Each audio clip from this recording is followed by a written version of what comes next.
Prométer, l'association vaudoise de promotion des métiers de la terre, les vins vaudois et leur vinothèque en ligne vauvin.ch et le label Vauplus certifié d'ici, qui garantit l'origine des produits du terroir vaudois, présente Agriculture durable.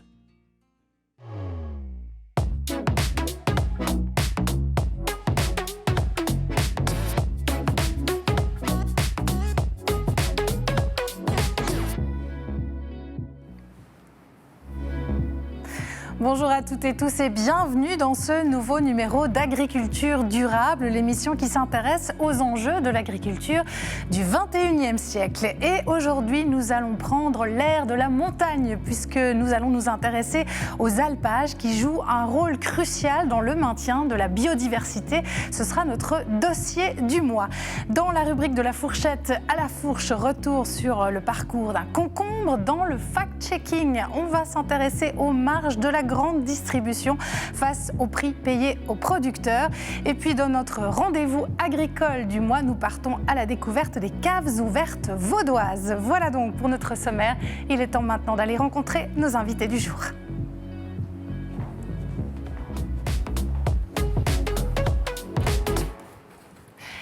Bonjour à tous, bienvenue, merci d'être avec nous aujourd'hui. Je commence par vous, José Durussel, vous êtes député UDC au Parlement vaudois et agriculteur.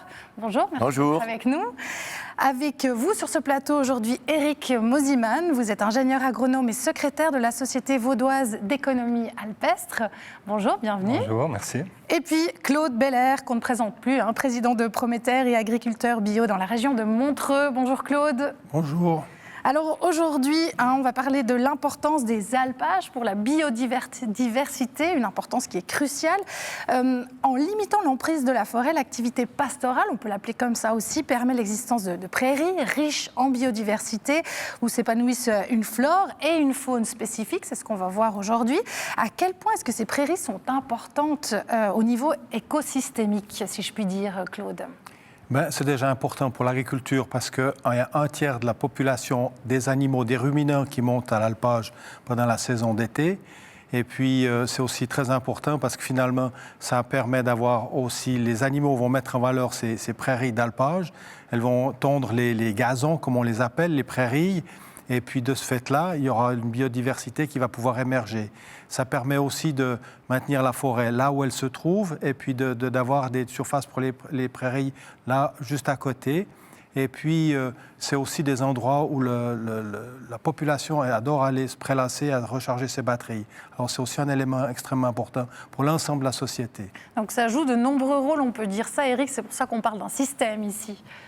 Oui, il y a de nombreux services. Il y a des services de production, comme on l'a évoqué, des services de protection. Et puis, il y a des services culturels aussi. C'est quand même aussi une occupation décentralisée du territoire. Donc, c'est multitâche, un alpage.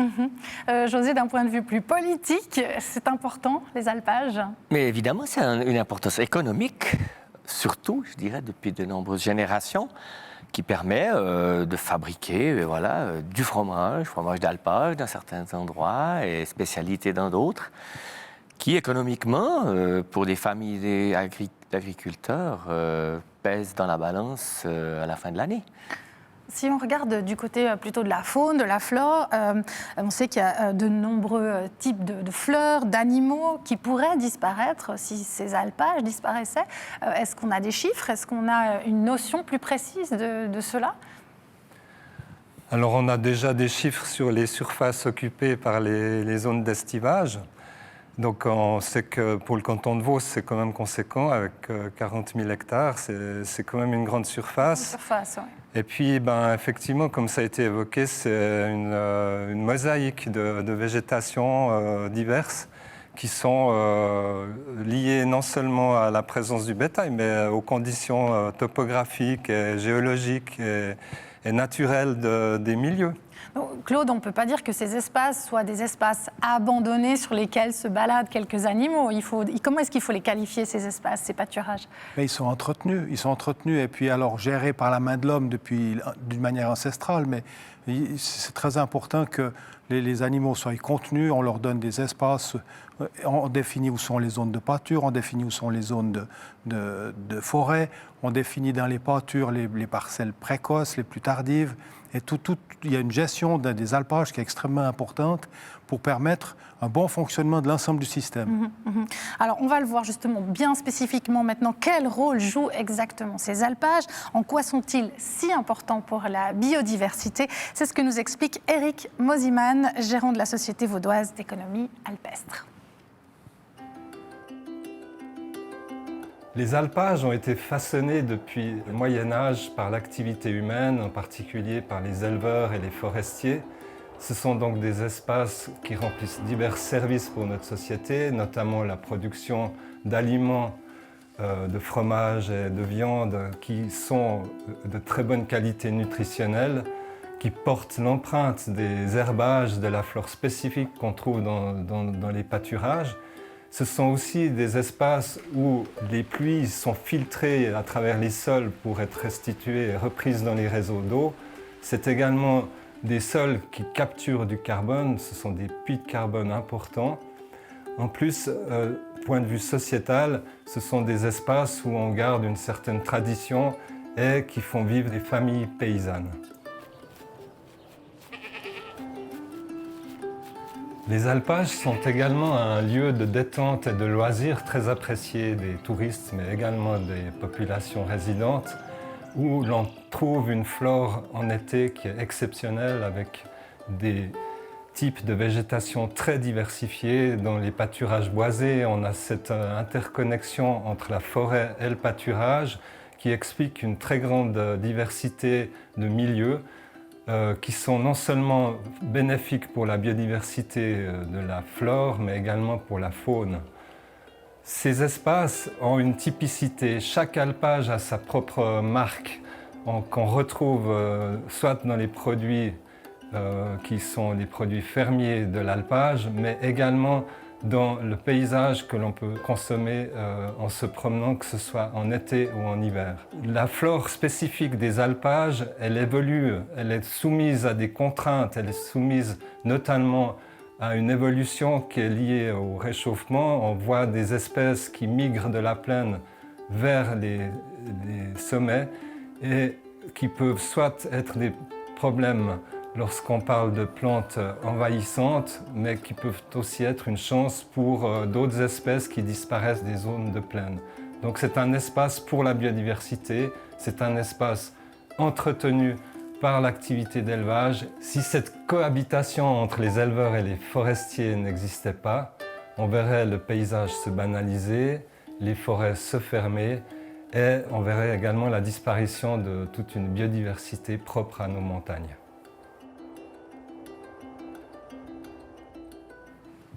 Éric, on l'a bien compris, dans le sujet, vous l'avez expliqué, la cohabitation entre éleveurs et forestiers, elle est extrêmement importante. Est-ce qu'on peut dire que les alpages sont en concurrence avec la forêt? On pourrait tourner ça comme ça? Non, on ne peut pas le dire comme ça. Du fait qu'on parle de pâturage boisé, en tout cas dans la majeure partie de l'arc jurassien et de plus en plus dans les Alpes, on parle de pâturage boisé. Avant, il y avait un peu plus de ségrégation. Mais même les forestiers, ils reconnaissent que la meilleure biodiversité, on la trouve justement à l'interface entre le pâturage et la forêt, le long des lisières et dans les clairières dans les forêts. Donc je crois qu'on a besoin d'ouverture du boisé pour cultiver la biodiversité. Et puis on l'a bien compris, tout est interconnecté. Pourtant, il y a cette idée qui reste encore que si on laissait les choses se faire naturellement, peut-être qu'il y aurait plus de biodiversité. Qu'est-ce que vous y répondez? C'est difficile de quantifier la biodiversité, mais elle serait différente, ça c'est sûr. Il y aurait peut-être d'autres formes de vie qu'actuellement sur des espaces ouverts, mais actuellement c'est reconnu scientifiquement que la plus grande diversité, elle se trouve lorsqu'on entretient ces espaces, ça c'est sûr. Claude, vous vouliez réagir? Oui, parce que finalement la biodiversité, on sait qu'il y en a plus dans les herbages, dans les parcelles ouvertes que dans la forêt. Alors forcément que la forêt, c'est un élément dominant. Alors si si on n'entretient pas les paysages ouverts, eh bien forcément la forêt sera dominante et de ce fait-là, il y aura un peu moins de biodiversité. Et il y a une anecdote assez rigolote, c'est qu'il y avait des tétraliers qui vivaient dans une zone dans le Jura vaudois. Tétralier, vous nous dites en quelques mots ce que c'est? C'est un volatile, c'est un oiseau qui vit dans les sous-couches et puis qui va se loger dans les branches le soir. Et puis, il a besoin de surface pour s'envoler, et puis de surface ouverte pour s'envoler. Et puis, il avait été dit que ces tétraliers, pour les protéger, il faut empêcher les bovins d'aller là où ils sont. Puis finalement, les tétraliers sont venus dans les pâturages ouverts parce qu'ils avaient besoin de place pour s'envoler. Et puis finalement, alors ce qui avait été mis en zone à bain a été réouvert pour permettre aux bovins et aux tétraliers de collaborer. Donc c'est vraiment comme les doigts de la main, c'est une collaboration entre les uns et les autres. On ne peut pas faire l'un sans l'autre. José, vous voulez Oui, pour compléter, on parle un peu de forestier ou élevage. Non. Depuis la nuit des temps, les agriculteurs étaient des bûcherons, ils étaient agriculteurs. Aujourd'hui, un peu moins, parce que c'est devenu une spécialisation. Faire du bois, il y a des directives de sécurité, etc., qui sont arrivées. Mais la forêt et l'agriculture, pour moi, c'est une unité. Et en montagne, on le voit dans le reportage, c'est le bétail qui pâture, mais il faut quand même entretenir les bords de pâturage. Et à l'intérieur des pâturages, il y a souvent des gros bosquets qui font de l'ombre aux animaux, et puis c'est un échange. Et en plaine aussi, on peut t'en parler un petit peu, en plaine, l'entretien des forêts est hyper important, parce qu'alors, à une vitesse incroyable, ça mange le territoire. C'est temps, bien sûr. Alors justement, puisqu'on parle de pâturage, puisqu'on parle des animaux qui pèsent aussi, il y a cette idée aussi que la fin de l'élevage pourrait permettre, puisqu'on considère que la production animale n'est pas toujours éthique, elle produit du CO2, que ça pourrait permettre d'améliorer les choses. Mais si on arrêtait complètement l'élevage, qu'est-ce qui se passerait? Je ne me réjouirais pas de vivre cette époque-là. Non, malheur à ceci, alors, vraiment, incroyable. C'est quelque chose qu'on ne peut pas imaginer. La Suisse, les Alpes, par exemple, j'ai entendu une émission, 56% de la surface, c'est les Alpes en Suisse. Et les pâturages, monsieur l'a dit, dans le canton de Vaud, 40 000 hectares. 400, un peu plus de 400 000 en Suisse. Que des forêts? Ou que de la culture végétale? Oui, mais... C'est possible? Non, mais immédiatement, s'il n'y a plus de pâture et d'entretien, la forêt, elle mange. Éric, vous confirmez? S'il y a Oui, que de la culture parce qu'en fait, ce ne végétale? sont pas des terres arables qu'on a dans ces alpages. On ne peut pas planter la charrue comme en plaine, donc voilà. Ça répond à la question. Produire des végétaux en altitude, on peut le faire, oui, sur les bonnes terres, bien sûr. On peut aussi faucher de l'herbe sur les alpages. C'est ce qui se fait de plus en plus pour avoir une réserve pour l'été quand il y a une sécheresse. Donc on profite de la pousse du printemps pour faucher une partie et conserver ça pour s'il n'y a plus d'herbe pendant l'été. Avec les années sèches qu'on a eues, comme en 2022, c'était le cas. Alors, je vous propose maintenant d'aller voir deux exemples concrets. On va voir comment ça se passe sur le terrain, comment l'entretien des pâturages se fait et qu'est-ce que cela implique au travers de deux exemples d'agriculteurs qui jonglent entre plaine et montagne.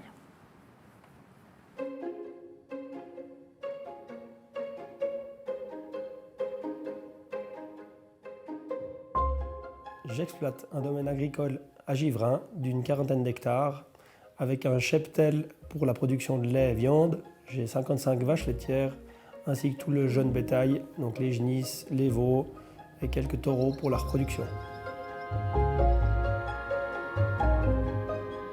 Sur l'exploitation de plaine à Givrin, je produis 80% de l'herbe, à peu près 10% de maïs et 10% de blé. Tout est destiné au bétail, donc le maïs va être ensilé pour qu'elle puisse le consommer pendant l'hiver. L'herbe est en partie fauchée en ensilage et pendant l'été, l'herbe est séchée en foin et en regain. Les vaches vont à la givrine pendant l'été, donc pendant 4 mois, quasiment tout le cheptel est à l'alpage, ce qui me permet de faire des réserves pour l'hiver.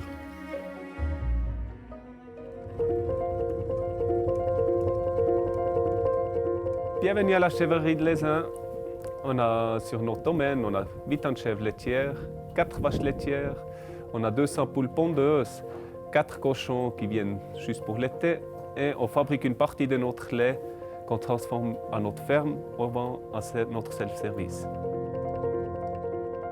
Nous avons un alpage qui se situe aussi sur la commune de Lézin. On a 15 chenilles qui montent sur l'alpage, on a 8 chèvres de notre exploitation qui montent avec. On travaille avec une pâturage mixte, ça veut dire qu'on travaille, c'est les vaches qui vont en même part comme les chèvres.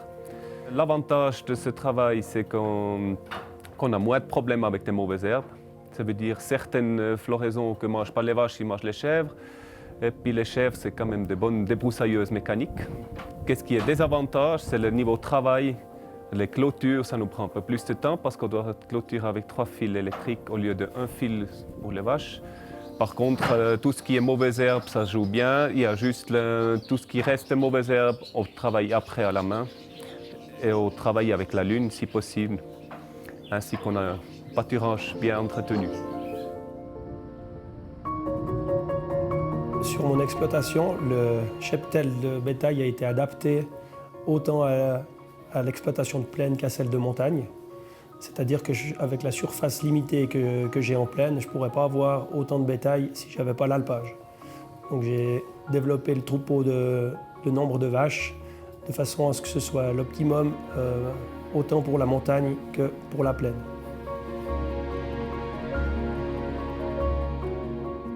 Sur l'exploitation d'alpage, les vaches sont traites 2 fois par jour, matin et soir. C'est standard pour la production laitière. Et à la Givrine, nous fabriquons du gruyère d'alpage depuis 2012. Avant cela, notre lait était destiné à l'industrie. C'est vrai que les vaches consomment quasiment que l'herbe de la montagne. Donc avec le gruyère d'alpage, on met bien cette herbe en valeur, ainsi que d'autres spécialités fromagères.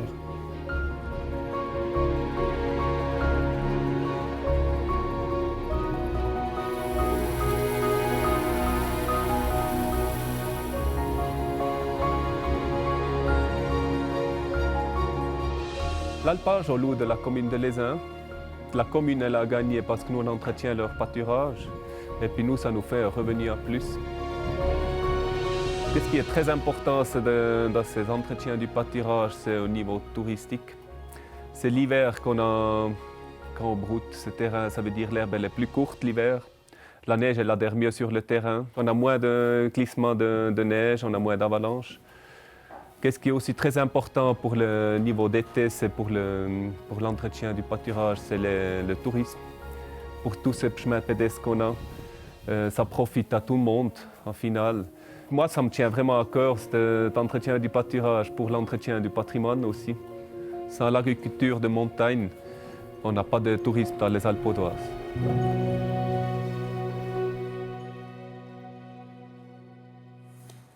Voilà, quand on parle d'entretien des pâturages, on parle bien sûr aussi d'entretien du patrimoine et donc par là même de tourisme. Est-ce qu'on a des chiffres qui sont les chiffres importants des alpages dans le canton de Vaud? On en a parlé un petit peu au niveau des hectares, mais si on parle de nombre d'animaux, si on parle de la valeur des produits élaborés à l'alpage, Claude? Alors, il y a 650 alpages dans le canton de Vaud, 651 précisément. La moitié est répartie sur le Jura, puis l'autre moitié sur les Alpes. Et puis, à peu près 40 000 animaux qui montent sur ces alpages. Et puis, chaque animal a une valeur, parce que quand on dit un animal, il peut y avoir des gros animaux, hein, une vache qui est un gros animal, et après, il y a une chèvre, un mouton qui sont plus petits. Alors, on a une norme qui sont les paquets normaux qui définissent les quantités d'animaux qu'on peut mettre sur un pâturage. Et le paquet normal définit la quantité d'animaux qu'on peut monter. On peut mettre 10 vaches, on peut mettre 50 chèvres pour faire 10 paquets normaux. Et puis ça, c'est des éléments qui sont extrêmement importants pour éviter la surcharge du pâturage et puis pour maintenir une bonne exploitation. Quand on dit une bonne exploitation, il faut que les animaux puissent consommer l'herbe qui pousse sans exagération. Et ça permet justement à ce qu'il y ait des gazons, des couvertures herbeuses relativement denses qui permettent à la flore de bien s'équilibrer. Et puis après, on a des flores qui seront plus au soleil et d'autres qui seront plus à l'ombre, d'autres qui seront plus dans des sols acides et d'autres plus dans des sols calcaires qui vont se développer. Et puis ça maintient une biodiversité générale. Eric, en comparaison avec les chiffres suisses, est-ce que le canton de Vaud est bien loti, moins bien loti? Qu'est-ce qu'il faut dire? Alors en termes d'alpage, le canton de Vaud est en 3e position par rapport à justement à cette notion de charge en bétail. Donc le nombre de paquiers normaux du canton de Vaud est en 3e position. Donc c'est effectivement une importance économique importante, majeure.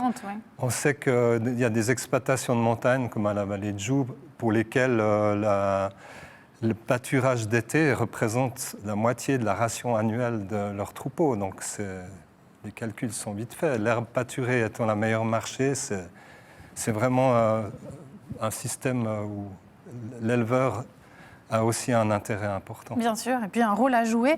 Si on regarde la situation des alpages, José, dans les autres pays alpins d'Europe, si on parle d'entretien, d'abandon, de problèmes, est-ce qu'ils sont confrontés aux mêmes choses que nous ? Oui, je dirais qu'en Suisse, on a un suivi, comme l'a dit avec l'histoire des paquiers, là, on a un suivi, on peut pas tellement... on est pratiquement obligé de mettre un certain nombre de bêtes ou un maximum. Mais c'est vrai que pas loin de chez nous, derrière le Jura français, j'ai pu observer qu'il y a des alpages où la surface a bien diminué ces 30 dernières années. Et c'est dû à quoi ? Un manque d'animaux sur les alpages, parce qu'un petit peu d'abandon dans l'élevage dans certaines régions de France, derrière le Jura. Là, parce que c'est moins valorisé ? Oui, moins valorisé, effectivement. Nous, on a une chance énorme avec les fabrications de fromages, que ce soit dans la région de Châteaudet ou de la vallée de Joux, du Jura vaudois, une mise en valeur du pâturage. Éric, vous vouliez réagir ? Je voulais juste dire que la situation, en tout cas en Europe, elle est assez générale où on a plutôt un abandon des alpages. Et, en Suisse, on sait que la forêt gagne du terrain, en particulier dans les Alpes. Et puis, mais c'est le cas général, que ce soit des Pyrénées jusqu'aux Apennins ou jusque dans les Carpates, on trouve le même phénomène où il y a plutôt un abandon des alpages. Et cet abandon pour les mêmes raisons qu'on vient de citer ? Oui, pour des raisons économiques, simplement aussi parce que, comme l'a dit M. Duvessel, en fait, en Suisse, on est bien pourvu en termes de soutien aux exploitations d'estivage, ce qui n'est pas forcément le cas dans d'autres régions de montagne. Alors on va enchaîner maintenant avec notre prochaine rubrique, sujet filière, on l'appelle. C'est la star de ce sujet aujourd'hui, puisque ce légume vert si rafraîchissant en été, on aime le manger en gazpacho ou en salade, vous l'avez certainement reconnu, il s'agit du concombre. Mais savez-vous seulement comment il pousse et comment on le récolte ? Eh bien, visite guidée sous les serres de Stoll Frères à Yverdon-les-Bains.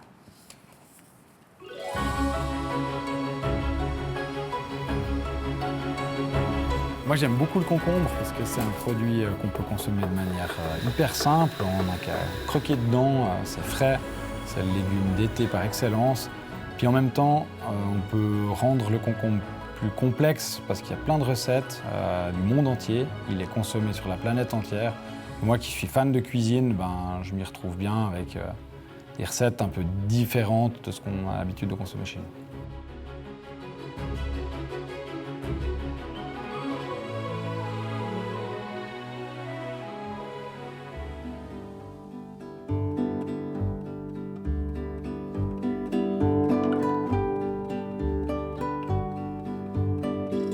Yverdon-les-Bains, dans une entreprise maraîchère familiale fondée dans les années 80, on cultive une quarantaine de légumes différents, dont le concombre. Le concombre qu'on cultive ici, c'est un concombre de type hollandais. C'est le concombre le plus consommé en Suisse et en Europe.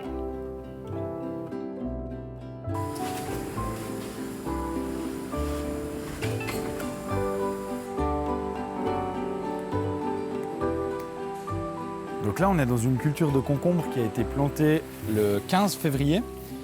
Les plants, ils arrivent des Pays-Bas dans cette petite motte. C'est vraiment un métier avant le mien, assez complexe, donc je le laisse faire à des spécialistes. Et ensuite, quand la plante arrive, on clipse cette ficelle dessus et on l'enroule autour du fil pour la faire monter jusqu'au fil de culture. Ici, c'est un système qu'on appelle parapluie. On garde en général un concombre sur deux sur la plante pour avoir un bon équilibre entre les fruits prêts à récolter et puis la vigueur de la plante. Dans cette culture, on attache un soin particulier à avoir une qualité irréprochable du concombre.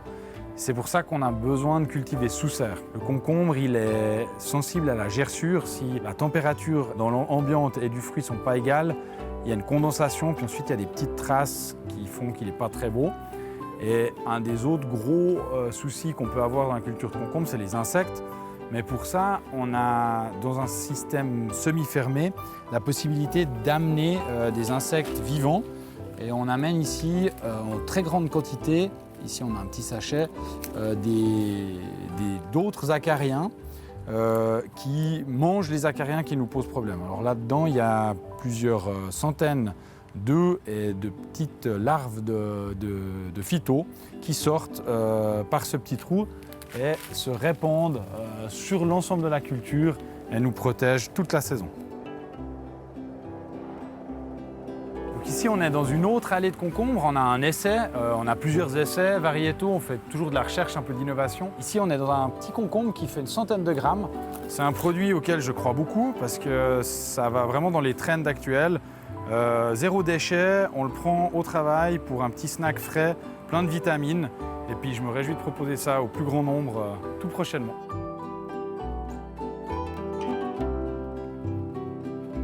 On récolte 7 jours par semaine. Le concombre, c'est hyper réactif. Même le dimanche, on vient récolter pour avoir une qualité parfaite. Ça occupe 4 à 5 personnes sur l'année à temps plein. On récolte environ 35 pièces par pied. Ça veut dire qu'on sort 2 concombres par plante par semaine. Donc voilà, ici on a un concombre qui est prêt à être récolté. Il a mis environ 20 jours pour passer du petit stade de fleurs qu'on voit ici au stade de récolte qui est environ 400 grammes. Ça demande beaucoup d'expérience pour récolter un concombre à la bonne taille parce qu'une fois qu'il est coupé, c'est trop tard. Et il faut, quand on le prend, avoir un certain doigté pour savoir qu'il a le bon diamètre et du coup le bon poids. Dans une serre comme ici, on récolte, je dirais, environ 1 million de concombres par année. Et les pièces sont ensuite posées dans une caisse. De manière générale, on met 12 pièces par caisse. C'est ensuite directement livré à nos clients sous ce format-là. Le concombre, c'est un produit idéal pour la production locale. Plus il est frais, meilleur il est. On a tout ce qu'il faut en Suisse pour le produire de la meilleure manière en respectant les normes sociales, écologiques et tout ce qui va avec.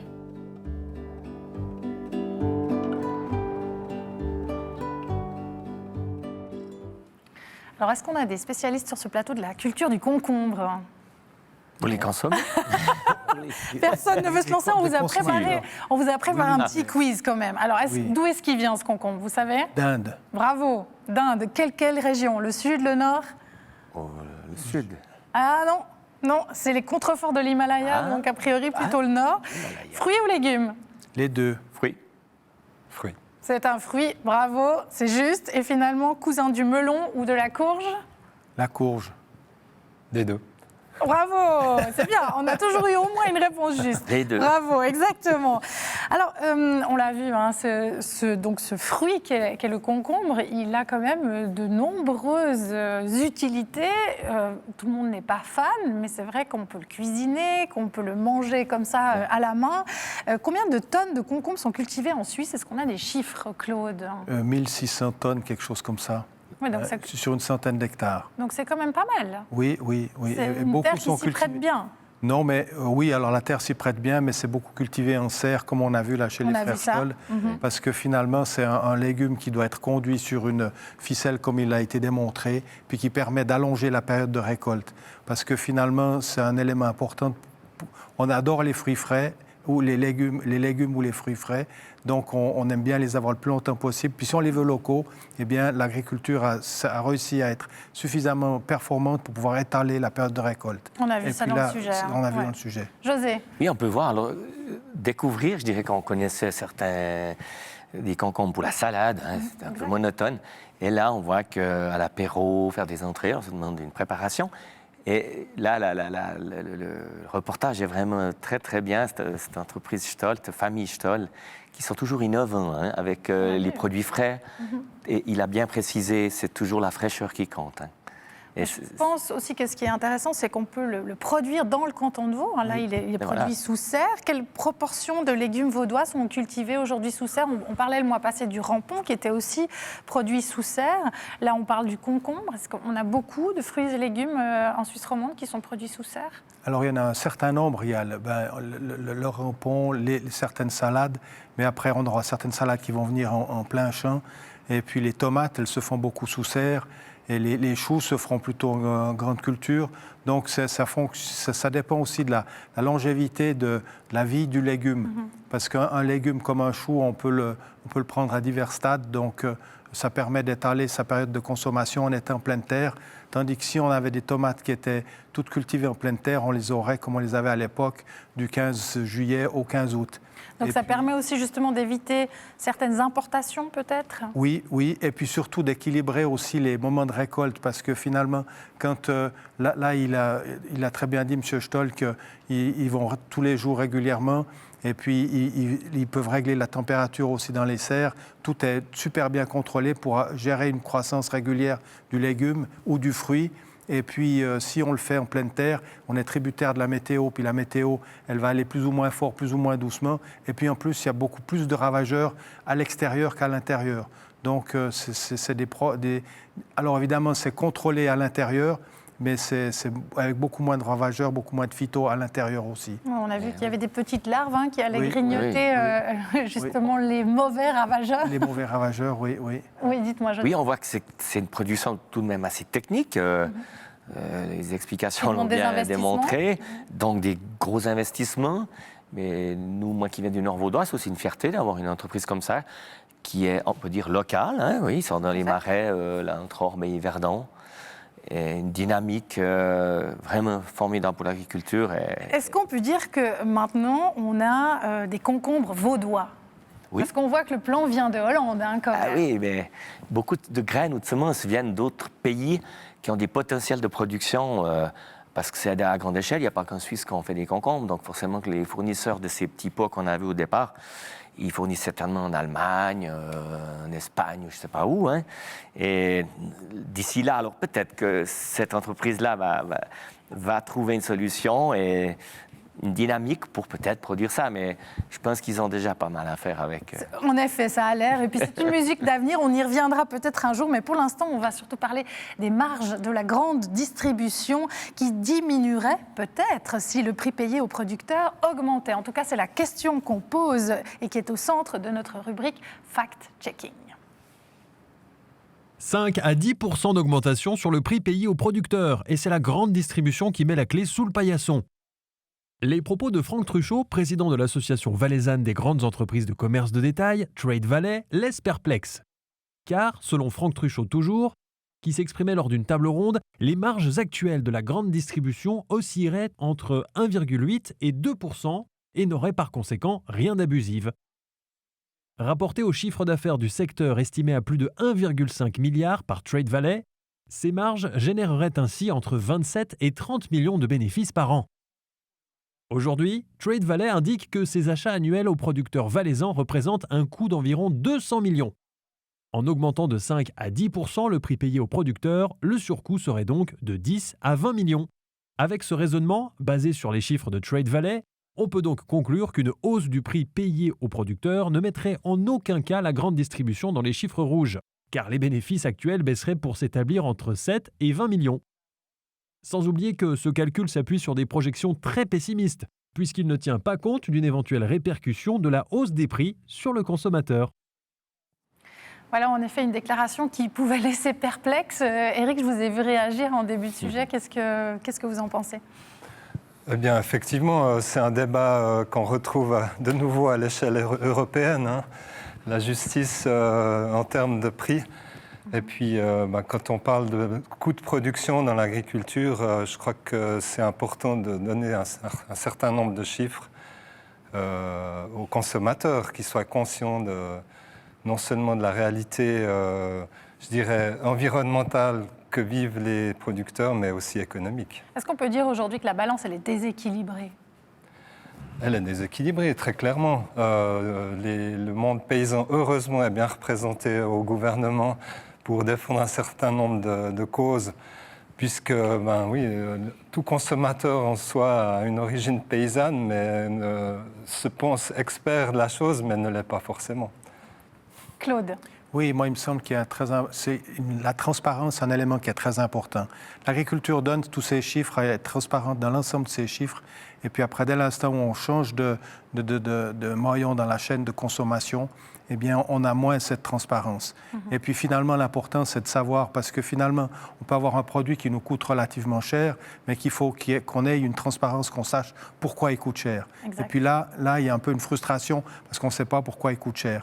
Et puis on sait que sur chaque franc dépensé, il n'y a que 15 à 20 centimes ou 25 centimes selon les produits qui reviennent aux producteurs. Alors si on augmente cette partie de quelques pourcents, ce n'est pas ça qui va faire capoter l'ensemble du sujet à la fin. Donc finalement, cette transparence, elle se perd au cours de la chaîne de production. Est-ce qu'on peut dire ça, José? Et si c'est le cas, pourquoi?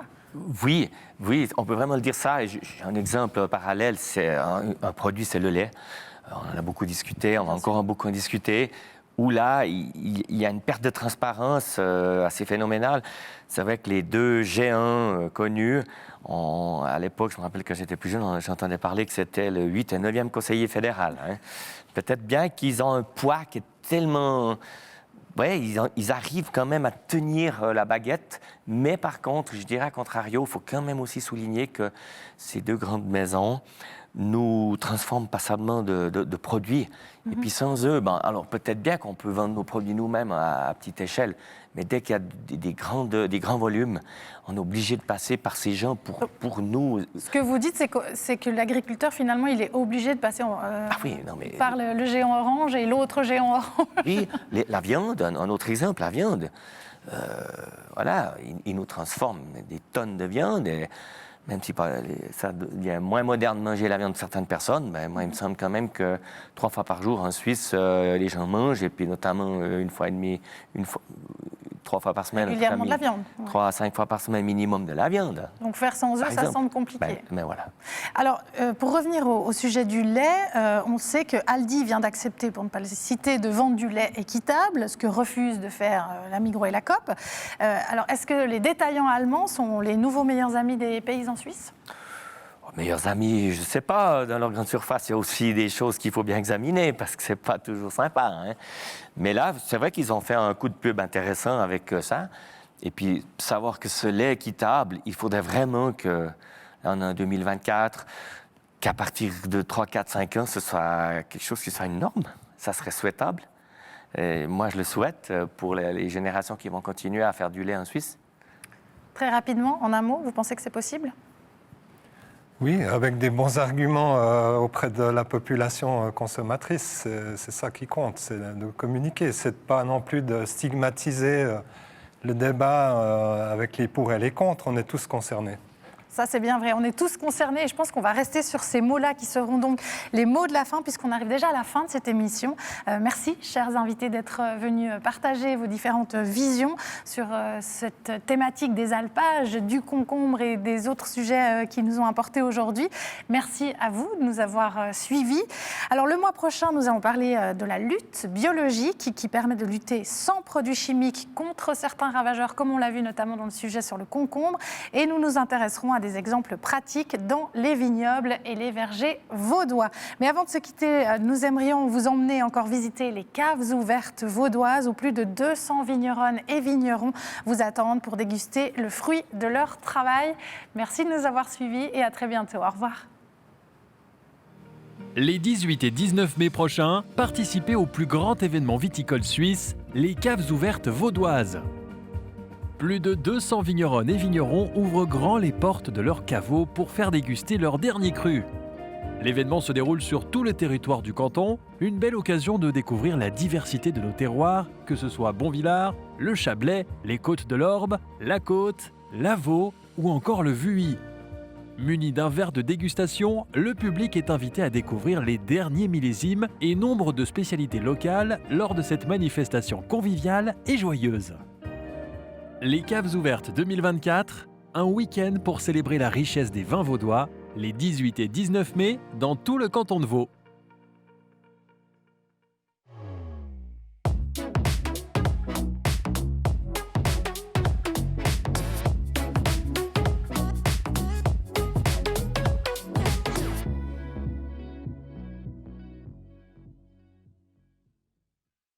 Prométer, l'association vaudoise de promotion des métiers de la terre, les vins vaudois et leur vinothèque en ligne vauvin.ch et le label Vauplus certifié d'ici, qui garantit l'origine des produits du terroir vaudois, présente Agriculture durable.